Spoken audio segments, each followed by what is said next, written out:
I'm really confused right now and I don't know what to do. I have come here to sort of vent and maybe ask for some advice. My family and friends already know about the dumpster fire that is my life. I really don't feel like venting to them again, so internet strangers it is. I know that my situation will sound bizarre and maybe fake, but I promise you it's my real life. 2 years ago, I would have laughed if someone had told me that this would happen to me. So I, 28 female, got divorced from my ex-husband Darren, 28 male, last year. It was an ugly separation and divorce. I won't say that it was because we fought a lot or acted petty. It was because of why we had to divorce in the first place. No matter how bizarre this sounds, my marriage ended because Darren did a DNA test on our newborn daughter, and it showed that he wasn't the father. Before you call me names, let me tell you that I never cheated on my husband, nor was I assaulted. Back then, I had no idea why the DNA test said that my daughter wasn't my husband's. Maybe we were stupid. But in the height of emotions, we didn't get a second DNA test. I did try in the beginning, but Darren refused to talk to me or even see my face. He went to stay with his parents and I wasn't allowed anywhere near him. We got a divorce, and now 2 years after that DNA test destroyed everything, the truth came out. Darren reached out to me yesterday to tell me that his brother Josh, 31 male, had intentionally tampered with the DNA samples to break us up. Darren says that Josh did it because he was in love with me. I really don't know what to make of this. There were never any signs of Josh being in love with me. I did know Josh before I knew Darren. Josh and I worked at the same company. I was there freshly out of college while he had been working there for a while. We weren't friends per se, but we were friendly. I didn't even meet Darren through him. I met Darren randomly at my cousin's wedding. He was her colleague.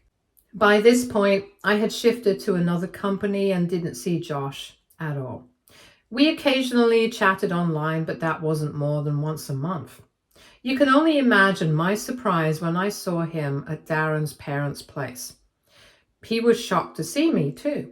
Like I said, we don't share every detail of our lives with each other. He knew I dated someone and I knew he was single. That's it. Looking back, I think Josh was trying his best not to look too uncomfortable or annoyed. He hardly spoke to me, which I thought was odd. I thought that he was just a little overwhelmed. I knew he wasn't a very social person. Over time, I thought that we had a civil relationship. He somewhat avoided me and didn't really show up to even parties or gatherings. Again, he wasn't very social, so even his own parents didn't see this as a red flag. I did wonder why we didn't really talk anymore, but I was too busy with my life to worry about it too much. Eventually, Darren and I got married, and 2 years ago, we had our daughter. Darren and I were both looking forward to my pregnancy. It wasn't planned, but we were happy. My in-laws were happy as well. Josh was detached as he usually was. I really should have paid close attention to these things because now I am beating myself up for not seeing red flags sooner. I had no idea that Josh would manipulate my husband so badly. He maintained his relationships with Darren and they hung out together as much as possible. Darren had been confiding in Josh about his fears and excitement about being a dad. I knew all of it and didn't think it was a problem. The problem started when Josh started filling Darren's head with nonsense. It all began when my ex-best friend was caught cheating on her boyfriend and trying to pass off someone else's child as his. She had come to me crying one night because her boyfriend had kicked her out. I didn't know the whole story back then and took her in. When the truth came out, I confronted her, and she didn't deny it. My father left my mother for his affair partner, so this one hit close to home. I ended up having a huge fallout with my ex-friend and kicked her out after Darren said that he won't host a cheater in his house. I was sad to lose my best friend, but I didn't have it in me to continue the friendship. I was 7 months along during this time, so I was pretty emotional as well. Josh somehow took advantage of this situation and started telling Darren that I may be cheating on him too. I know this because Darren would sometimes act weird and make comments on it. Josh had gotten into Darren's head that I knew about and supported my friend's cheating, which is why I took her in. He also said that I must have kicked her out so that she couldn't expose me and drag me down with her. There were things said about how my father was a serial cheater and you can't escape what's in your blood.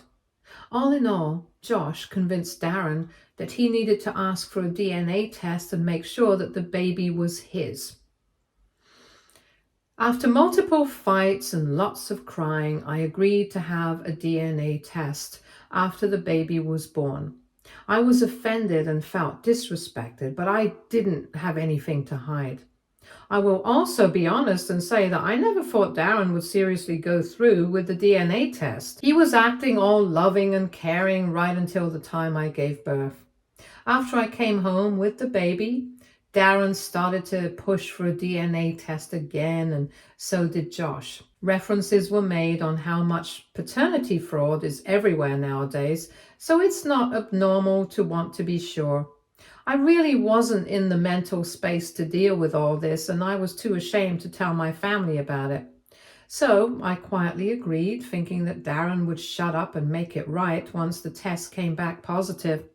You already know that it didn't.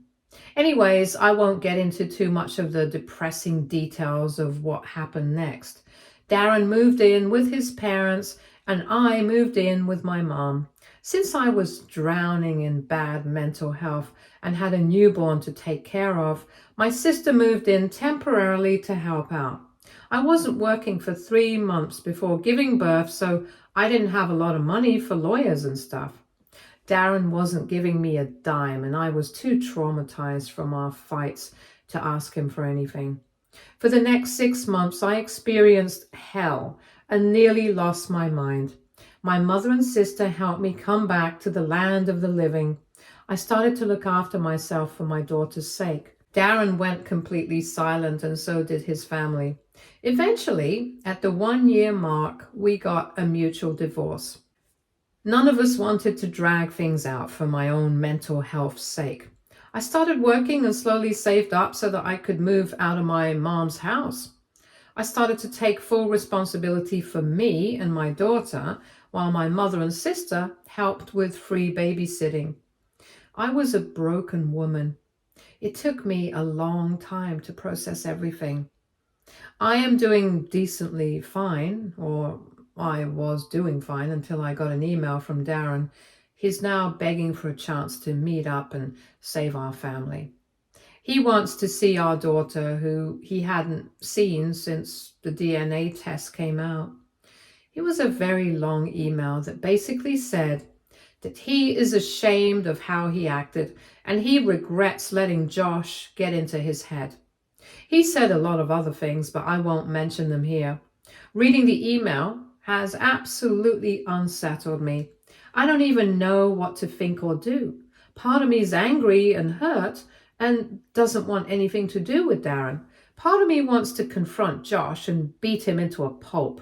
The other part of me wants to meet and talk to Darren so that my daughter can have her father back in her life again. I'm so confused right now, guys. What should I do? Edit. I came back from work to find a fair bit of comments on my post. I'm tired and have a fussy 2-year-old who needs my constant attention, so I can't reply to all individual questions. Please read this edit to find your doubts and answers. Some of you commented on how he was able to switch the DNA test. My husband has always been very close to his brother, so they do everything together.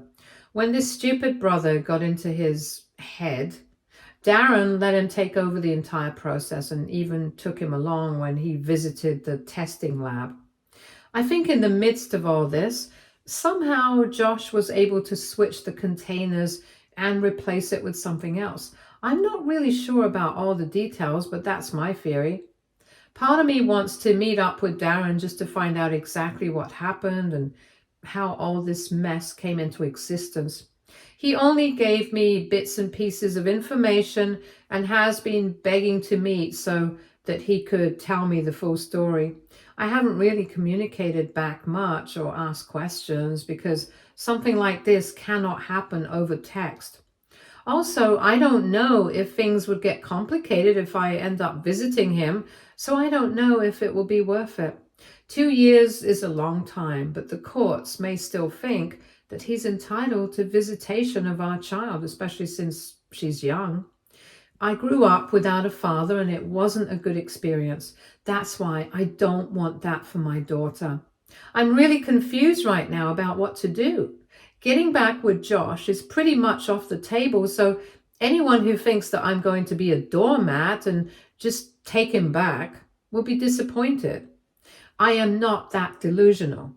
Darren did something that completely destroyed our marriage and relationship. There won't be a second chance as far as I'm concerned. Whatever dreams he has of getting his marriage back are just dreams. They will not turn into a reality. You asked where my ex-husband's parents had been in all this time. Well, I'm not going to lie, but I had an amazing relationship with them. However, they turned their backs when the DNA test came out. To be very honest, both my mother-in-law and father-in-law had privately spoken to me before the DNA test and told me that they trust me and don't know why Josh is so hell-bent on proving me a cheater. Of course, they quickly changed their stance when the DNA test came out. I know for a fact that Darren was a mess and had some really bad mental health episodes, so they focused on him and didn't really keep in touch. Kudos to them for not calling me names or being rude. I didn't reach out to them either because I was too much of a mess and too busy grieving my marriage while taking care of my newborn. I haven't really heard back from them since then, and I doubt that will change. But if they do reach out and want a relationship with my daughter, I'm going to give them a chance. It's too early to think about this in too much detail. Update 1. Hi guys, thank you so much for giving me your advice and perspectives. It has helped me make a decision. I will get into that a little later. First, I'm going to address something that annoyed me a lot. A commenter was extremely offended that I didn't pursue Darren for child support or ask for court-ordered DNA tests. Well, it's easy for people to make assumptions and pass judgments while they are in a normal environment and are completely mentally sound. Maybe it's my fault for not mentioning that I had PPD and all this DNA test drama resulted in me being messed up in the head. Darren was no better. I'm not sure of the details, but some of his friends had left me nasty messages saying that I would be responsible if Darren ended up self-ending. That sent me into a panic attack and made things worse in my head, so I never asked to elaborate or wasted details. My sister is the one who blocked all of them and took full control of my phone after this particular day. My mother had talked to Darren's parents and told them that the best course of action would be to just have a mutual divorce. Darren wasn't able to attend too many meetings and I didn't have time or energy to drag it out either. I'm not sure why Darren didn't opt to drop his name from the birth certificate. Again, it might be due to the fact that he wasn't in a good place mentally. My mom has raised me as a single mom, so she always taught me to take responsibility for my own child without relying on anyone. I had plenty of help, so I didn't think about pursuing child support. Maybe I would have once the little one started school and expenses would pile up. Looks like I may not have to worry about that because I have already decided on meeting with Darren. I have the full support of my family, so I am confident in my stance. You guys left some lovely comments for my mother and sister. I show them all those comments and DMs. They are touched by all the love they got. But they also said that families should be this way and try their best to help out when someone's in trouble. God knows what would have happened to me if they weren't around. I can't tell you how many sleepless nights they had spent consoling me and taking care of my daughter because I was simply not in the mental headspace to properly care for her at that moment. My brother-in-law is also a gem of a man because instead of being mad at my sister for helping me, he contributed to the fund that was made to support me during the divorce. My luck in marriage has been downright crap, but my family is the best on this planet. I guess that's enough for me. One thing I didn't mention was that my brother-in-law, Keith, also encouraged me to meet up with Darren and maybe set up visitation with my daughter. I really respect his opinion and understand his reasoning, so it helped me make the right decision. Someone had reached out to me in the DMs to tell me that despite what happened, Darren could easily take me to court and get visitation. I don't want to make things that ugly. I wanted to see if Darren was truly ready to be a father, so I opted to meet up with him and judge him myself before making any decision. Sorry to everyone who told me not to do that. I needed this closure as well, no matter how selfish that sounds. I have already set up a date and arranged to meet at a public place. My brother-in-law will accompany me because my mother and sister may end up punching the living daylights out of Darren if they see him. I don't want any violence involved in this meeting, and I like my family out of jail than inside it. Everything is set, and I admit that I am feeling a little nervous. I have saved all the texts and taken proper screenshots of our conversations in case things go south and lawyers become involved. I fully intend to discuss visitation with my daughter if things go well. But if I suspect that Darren is putting up an act or isn't actually being genuine in his desire to see our daughter, I am going to take a step back and not even mention visitation or anything. I hope for my daughter's sake that Darren turns out to be genuine in his desire to rebuild his relationship with her. I have already mentioned in the edit, and am going to say it again, that I won't be getting back with Darren. That possibility has gone down to zero. I am definitely not looking for excuses to get back with him. The trust is gone, and so is the love. I am only doing this for closure and for my daughter. I'm sorry if any of you don't agree with me. You guys really helped me with a lot of perspective and good advice. I have to thank you for that because I appreciate your perspective and insights. I will definitely keep all your advice in mind before making new decisions on this situation. Update 2. I met up with Darren and things went as well as you might expect. It was a long and hard conversation with lots of yelling and crying. It was mostly me who yelled and he who cried. It was a mess and almost like a dumpster fire. Things became a little intense, so we had to leave the cafe we met at and go to my brother-in-law's place to talk. I didn't want to put on a show for strangers. I was stupid or naive to think that it would be a calm conversation. Things just don't happen that way. I had a lot of repressed anger that I needed to let out. Doing it in public was a little embarrassing, so we moved to a more private space. Darren and I talked while Keith monitored us. Some of you wanted to know the details of what happened. Well, I can't make a book out of this post, so I will only give you some details. So apparently Josh switched the DNA samples with those of his friend. This same friend ended up confessing to Darren because he was about to be a father and finally understood the gravity of what he did.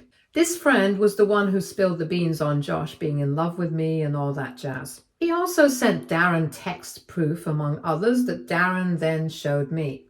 I'm even more disgusted with Josh than I was before. It's only my good luck that he hadn't contacted me after all this. Apparently Josh was a little spooked with the aftermath of what happened. Darren made a self-ending attempt, which made Josh both remorseful and scared. He knew that his actions had some severe consequences, which is why he never tried to contact me after the divorce. The friend also said that Josh wasn't sure if and how he would convince me to be with him. He just didn't want to see his brother have a family with me. He didn't have a step-by-step plan or anything. It was done on impulse that later blew up in his face. Josh had apparently begged his friend not to tell anyone, and his friend listened, but broke that promise recently. As of now, Josh and Darren's entire family and friend group know the truth. The friend also got cut off, but he said he doesn't mind and would rather face the consequences than keep lying and bring in more bad karma. I have no comments about this guy or Josh. I'm not even going to get into the disturbing details that Darren told me and showed me proof of. I'm also not going to detail the entire conversation I had with Darren. Those things are highly personal, and I am uncomfortable putting it out in the open. Long story short, he begged for forgiveness, but I didn't give it to him. I did, however, tell him that I was willing to let him see our daughter and set up visitation with a lawyer. But I wanted to go to therapy with him and see for myself if he is really fit to be a father. He has been seeing a therapist since the separation, so we will just go together and see what progress he has made. We will contact our lawyers and set up visitation only if I'm satisfied with what the therapist says. He might be remorseful and desperate to have his daughter in his life, but I'm not taking any chances. I learned my lesson the hard way. Darren did ask for couples counseling with the intention to be together again eventually, but I shut it down fast and told him in no uncertain terms that it won't happen again. I have already fallen out of love and have very few feelings towards him whatsoever. I've realized that whatever lingering feelings I have are because of our history and good memories and not because I'm still in love with him. I don't really care if he feels anything towards me anymore as long as it doesn't end up affecting our child. That's a possibility I'm a little afraid of. I think that Darren wouldn't be crazy enough to use our daughter to get me back or anything. But then again, he did surprise me before, so never say never. I really hope that he got the hint and will deal with his feelings on his own. No matter how angry I am, I genuinely want him to move on and be a good father to our daughter. I think my daughter deserves that. So that's what we talked about. Darren asked my permission to let his parents contact me. Apparently, they had been dying to talk to me but didn't want to intrude or approach me without permission. That's why he wanted Darren to ask for permission on their behalf. I have since talked to my ex-in-laws over the phone. There were a lot of apologies and very respectful requests to meet my daughter. I told them that I wasn't going to promise anything, but I'll try to let them meet her. My in-laws and I have decided to talk again later because I was too emotionally drained to have a long conversation with her. This is where we are at right now. I would say that all in all, the talk went well. No one acted entitled or made demands or tried to minimize their actions. The only bad thing that happened is that I got a lot of disturbing details about Josh's feelings for me. My therapist will have a field day tomorrow when I pay her a surprise visit. Anyway, this is the update for now. If anything changes or something happens, I will let you know if you guys are interested. Thank you for all your input and guidance. Update 3. I didn't get a lot of DMs and comments asking for an update, but I did get some. I figured that I would just make this last update to end this post once and for all. I'll also admit that it is a way for me to vent a little because things have been pretty intense for the past 2 months. I won't lie, but it did take me some time to adjust to the new normal. As of now, Darren has been visiting our daughter every weekend. We contacted lawyers and drew up papers. Darren is also going to start paying child support.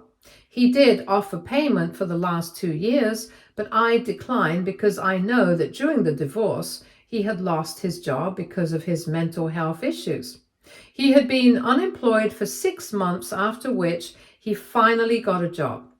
You can say that I feel bad for him. My mother and sister agree that I don't have to milk him anymore.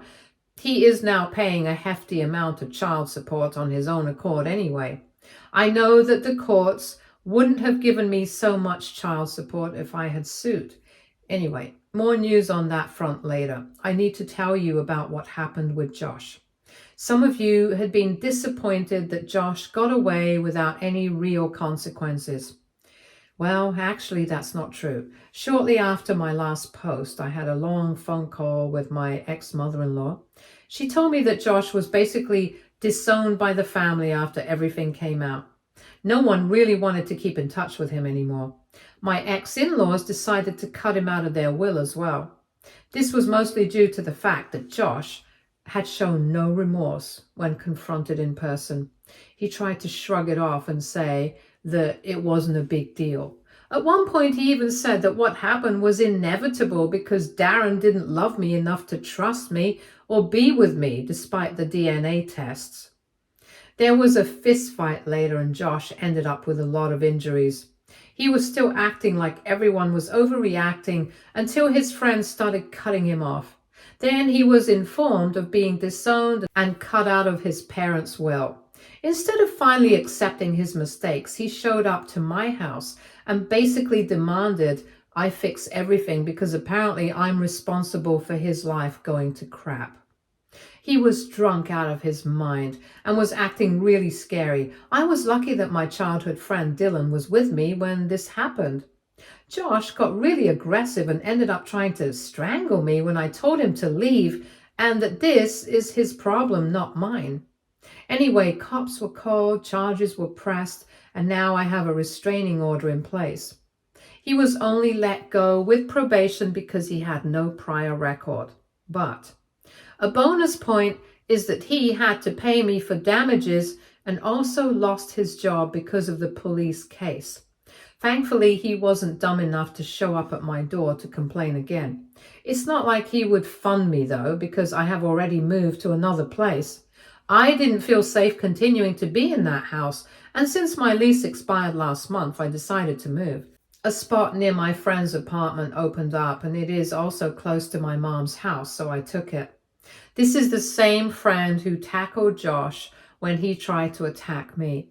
I'm not going to hide the fact that this friend and I are dating. It's been 4 months, actually. I have known him all my life, so it was fairly easy to move forward with this. We are taking things slow and haven't told many people yet. It may be too early to say this, but I have finally started to feel hopeful about my future again. I also told Darren about my dating my childhood friend because I wanted him to know that I was serious about moving on. He looked sad and didn't say much, which is a good thing, I guess. Anyway, Darren has been spending time with our daughter every weekend at our place.